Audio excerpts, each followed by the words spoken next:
మంది ఎమ్మెల్యేలు వెళ్ళారు. 13 మంది ఎమ్మెల్యేలు, ఒక్కరు కాదు ఇద్దరు కాదు, 13 మంది ఎమ్మెల్యేలు అక్కడే నుంచున్నారు. నేను పేరు సార్ చెప్తాను.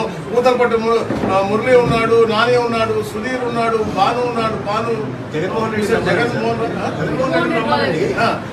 అందరూ ఉన్నారు అక్కడ. అంత 13 మంది ఎమ్మెల్యేలు అక్కడ ఉన్నారు, ఇన్ఛార్జీలు ఉన్నారు, అందరూ ఉన్నారు, మా చైర్మన్ ఉన్నారు. అయినా రాలేదు. ఎందుకంటే వాళ్ళు క్లియర్ కట్ కనపడుతుంది. ఎందుకంటే ప్రతి ఒక్క గోవు కూడా జియో ట్యాగ్ వేసి సంరక్షణలో ఉంది. అంతమంది స్టాఫ్ బ్రహ్మాండంగా పనిచేస్తున్నారు. క్లీనినెస్ కూడా ఇంతకుముందు కంటే కూడా బాగుందని చెప్పేసి అందరూ కూడా కితాబు ఇచ్చారు.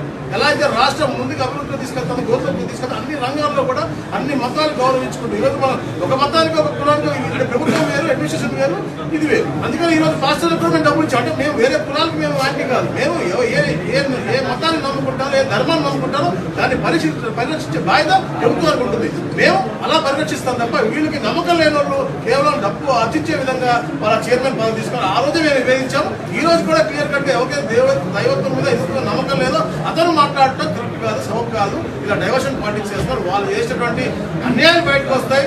దాని విధంగా ఈ తప్పుడు మాట్లాడుతున్నారు.